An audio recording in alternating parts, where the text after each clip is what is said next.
पंकज मिश्रा चिल्लाता है, चिल्लाता रहेगा। अब तो ये ट्रेंड हो गया है कि इसकी वीडियो ही मत देखो। भाई आप वीडियो नहीं देखोगे, नहीं बनाऊंगा, देखोगे तो बनाऊंगा कि मैं जबरदस्ती वीडियो बना रहा हूँ। एक सूचना लेने पर आपको मोबाइल में रिचार्ज कराना पड़ता था, वो दौर भी आ जाएगा। एक इतिहास बनाना है। मैं आह्वान करता हूँ आप सभी लोगों का, बहुत जल्द एक क्रांतिकारी फैसले का निर्णय लिया जाएगा और उस पर चर्चाएं हो रही हैं। एक बदली हुई रणनीति के साथ, बदले हुए अंदाज के साथ इस किस्मत को बदलने के लिए संवैधानिक दायरे में रह करके एक क्रांतिकारी फैसला होने वाला है मेरे दोस्त। उसके लिए आप लोग तैयार रहें। आपका ये पंकज मिश्रा सबसे आगे आपको मिलेगा। मेरे सभी सम्मानित मदरसा आधुनिकरण शिक्षक साथियों को मेरा नमस्कार। मैं पंकज मिश्रा, मदरसा आधुनिक शिक्षक। दोस्तों, जैसा कि आप जानते हैं कि मदरसा आधुनिकरण शिक्षकों की समस्या इस समय काफ़ी गंभीर विषय बना हुआ है। दोस्तों, समाधान नहीं निकल पा रहा है। लाख कोशिश करने के बावजूद भी हम लोग अभी तक सफल नहीं हो पाए हैं, केवल असफलता ही हम लोगों को मिली है। तो दोस्तों, आज उन्हीं के बारे में हम कुछ चर्चा करना चाहेंगे और आप लोगों से मशविरा भी लेना चाहेंगे, क्योंकि जितने भी आउटसोर्सिंग वाले थे या संविदा वाले थे, सभी का लगभग काम हो चुका है। केवल अगर इस समय कोई उत्तर प्रदेश में बचा है तो मदरसा आधुनिकरण शिक्षक बचे हैं, इन्हीं का कुछ नहीं हो पाया है। मैं इसी बिंदु पर आप लोगों से चर्चा करना चाहेंगे। भैया, अगर आप लोगों को समय हो तो आप लोग इस वीडियो को देख लेना। अगर समय नहीं है तो कोई बात नहीं, मत देखना। लेकिन इतना ज़रूर मैं कहता हूँ कि आज वो समय है कि जिसमें हम सभी को एक दूसरे के शिकवे और गिले को भूल करके, कंधे से कंधा मिला करके और अपनी लड़ाई को मजबूत बनाने का समय आया।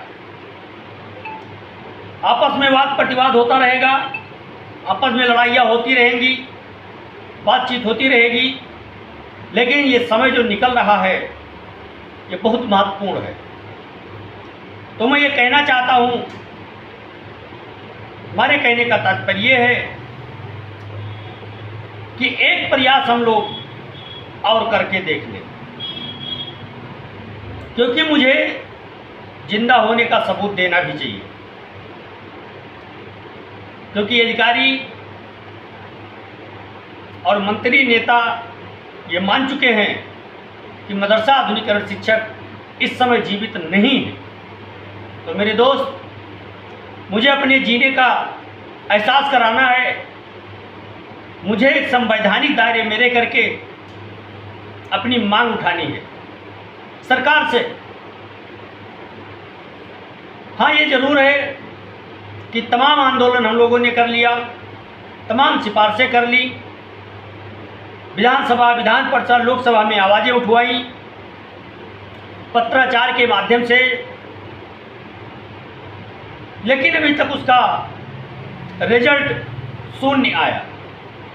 लेकिन इसका एक मेन कारण ये भी है कि अगर हम लोग की कोशिश अनवरत जारी रहती युद्ध स्तर पर, तो आज हम लोगों की ये स्थिति ना होती। और ये स्थिति इसलिए नहीं हुई है कि सरकार इस दोषी है, इसमें कहीं ना कहीं दोषी हम भी हैं। सरकार तो दोषी है ही है, उसके साथ साथ हमारा भी दोष है, क्योंकि हमने अपने जिम्मेदारियों का निर्वहन नहीं किया। जो मुझे करना चाहिए था वो हमने नहीं किया। जितनी मुझे कोशिश करनी चाहिए थी उतनी नहीं की गई, क्योंकि हमको योजना उत्तर प्रदेश सरकार से चलवानी थी और मुझे कोशिश करनी चाहिए थी कि हम सरकार को खुश करके और इस योजना का दोबारा संचालन करवाएं। लेकिन मेरे दोस्त, आरोप तो लगाए गए, लेकिन सच्चाई नहीं बताई गई। किस कारण वो सच्चाई नहीं बताई गई, ये भी आप लोग जानते हैं। क्योंकि इन लोगों की राजनीति बीजेपी के विरोध में है और इस समय वर्तमान सरकार भारतीय जनता पार्टी की है। कुछ लोगों का मानना है कि जब तक बीजेपी की सरकार रहेगी तब तक मदरसा आधुनिकीकरण शिक्षकों का कोई भला नहीं होने वाला है। चलिए, मैं मान लेता हूं कि आपकी बात सत्य भी हो सकती है, लेकिन क्या हम अपना हक मांगने के लिए सामने नहीं जा सकते? क्या अपना हक हम कह देने से छोड़ दें, या अपने हक के लिए जो संविधान ने मुझे राइट दिया है क्या उसका हम इस्तेमाल नहीं कर सकते? कर सकते हैं मेरे भाई। मैं जानता हूं कि मदरसा आधुनिकीकरण शिक्षक एक एक पैसे के मोहताज हैं, लेकिन एक सच्चाई ये भी है, इसका दूसरा पहलू है कि हम कैसा भी करके अपने घर गृहस्थी चला रहे हैं, चाहे मजदूरी कर रहे हों, चाहे कर्ज ले रहे हों, खेती कर रहे हों, या कोई साइड बिजनेस। किसी ना किसी वजह से हमारा परिवार चल रहा है। तो जैसे हमारा परिवार चलता है वैसे भी मान लें कि जो हमारे शिक्षक साथी आज इस दुनिया में नहीं है, उनके परिवारों का कैसे गुजारा होता होगा, उनके लिए लड़ाई कौन लड़ेगा? क्योंकि उन्होंने हमारे और आपके कंधों पर जिम्मेदारियां छोड़ गए। उनके जिम्मेदारियों का निर्वहन करना है। हमको अपने परिवार के लिए लड़ाई लड़नी है, अपने बीवी बच्चों के लिए लड़ाई लड़नी है। हमें उन बच्चों के लिए लड़ाई लड़नी है जिनके माँ बाप बड़े बड़े स्कूलों में एडमिशन कराने के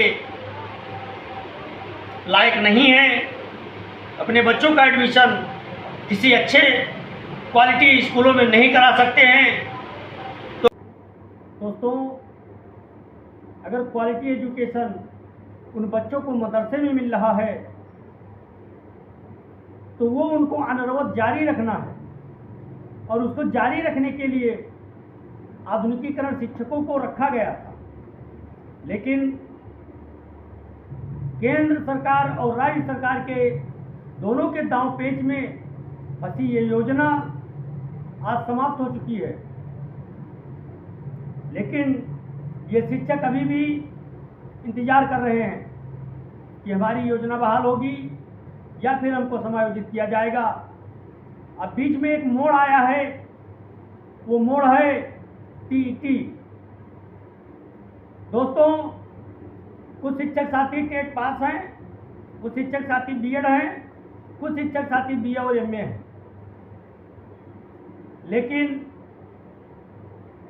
हम ये नहीं कहते कि हमको 1 लाख रुपया महीना दो, लेकिन जो मेरी क्वालिफिकेशन है उस क्वालिफिकेशन के हिसाब से हमारा समायोजन करें। अगर आपको शिक्षक के पद पर नहीं रखना है मत रखिए, लेकिन हमारा कहीं समायोजन करेंगे, किसी विभाग में समायोजन करिए, हमारी ये मांग है। और ये मांग केवल सोशल मीडिया पर वीडियो बना करके हासिल नहीं की जा सकती है। इसके लिए आपका सहयोग चाहिए, और अगर आप इसमें सहयोग करना चाहते हैं तो आप कमर कस लीजिए। लोहा गर्म है मेरे दोस्त, हथौड़े से चोट पहुंचाने की आवश्यकता है, और वो हथौड़ा आप सभी लोग मिल करके बने हैं। बाकी अकेला चना भाड़ नहीं फोड़ सकता, लेकिन एक छोटा सा तिनका आग की रोशनी जरूर गायब कर सकती है मेरे भाई। इसलिए अपने आप को छोटा ना समझें, अपने आप को निराश ना करें, अपना आत्मबल मजबूत करें, अपने संघर्षों पर विश्वास रखें, अपने अगुआ का साथ दें, संघर्ष करने वालों के कंधे से कंधा मिला करके चलें। मेरे दोस्त, हम कामयाब हो सकते हैं। अभी है समय हमारे पास इन कोर्ट कचहरी वालों के चक्कर में पड़ के बहुत कुछ गवाया हम लोगों ने। आज इन कोर्ट कचहरी वालों ने जो 2 महीने के अंदर अंदर फैसला कराने वाले थे, 2 साल से ज़्यादा बीत रहे हैं। अब वो ना तो फ़ोन उठाने को राजी हैं, ना वो इस पर बात बताने को राजी है। फर्जी तरीके से एडिटेड वीडियो डाल रहे हैं, फर्जी तरीके से कंप्यूटर से डेट निकाल ले रहे हैं। अरे भाई, आपका मुकदमा जो पकाए वाला चल रहा है वो लिस्टेड ही नहीं हो पा रहा है। उधर दूसरी तरफ आप देख रहे होंगे कि एडेड मदरसा वालों ने अपने संघर्ष के बल पर वो चीजें हासिल की हैं जिसके वो पात्र नहीं थे। उसके पात्र हम थे, उसके असली हकदार हम थे, लेकिन हमारा हक उन्होंने ले लिया। कैसे लिया ये आप लोग बखूबी जानते हैं।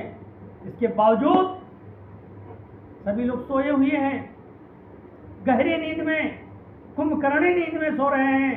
मेरे भाई, कब तक सोते रहोगे? कब तक सोओगे? बहुत हो चुका है अत्याचार, अब नहीं सहेगा ये मदरसा आधुनिकरण शिक्षक परिवार। अब वो समय है संभावनाएं तलाशने की। अब गंवाने के लिए मेरे पास कुछ नहीं है, बनाने के लिए भी कुछ समय है। आप चाहो तो बना सकते हो, न चाहो तो कोई बात नहीं। पंकज मिश्रा चिल्लाता है, चिल्लाता रहेगा। अब तो ये ट्रेंड हो गया है कि इसकी वीडियो ही मत देखो। अरे भाई, आप वीडियो नहीं देखोगे, नहीं बनाऊंगा, देखोगे तो बनाऊंगा, आपको जानकारी दूंगा, जो मुझे जानकारी मिलेगी आप तक पहुंचाऊंगा। ऐसा तो है नहीं कि मैं जबरदस्ती वीडियो बना रहा हूं। लेकिन मैं आपसे इतना कहना चाहता हूं कि जिस दिन पंकज मिश्रा वीडियो बनाना बंद कर देगा, उस दिन आपको एक सूचना लेने पर आपको मोबाइल में रिचार्ज कराना पड़ता था, वो दौर भी आ जाएगा। या तो आप रिचार्ज कराओगे या फिर गूगल पे, फोन पे करोगे 500 रुपया, तब आपको लोग सूचना देंगे। और वो सूचना क्या होगी? क्या हमारा कुछ होगा? क्या करें, कुछ नहीं हो रहा है। इतनी सी बात के लिए आपको 500 देना पड़ेगा और आपको मुफ्त में मिल रहा है। ये चिल्ला रहा है एक पागल, फिर भी नहीं समझ रहे हो। क्या कर सकता हूँ भाई? जितना मुझसे हो सकता है मैं कर रहा हूँ। बाकी तो फैसला आप लोगों के हाथ में है कि आप चाहते क्या हैं। घर पे सोते रहना चाहते हैं या अपने लिए लड़ना चाहते हैं। एक इतिहास बनाना है और वो इतिहास बनाने के लिए संघर्ष करना पड़ेगा। इतिहास घर बैठकर नहीं बनेगा। इतिहास बनाने के लिए आपको जमीनी लड़ाई लड़नी पड़ेगी भाई। उसके लिए कमर कस लीजिए। मैं आह्वान करता हूं आप सभी लोगों का, बहुत जल्द एक क्रांतिकारी फैसले का निर्णय लिया जाएगा और उस पर चर्चाएं हो रही हैं।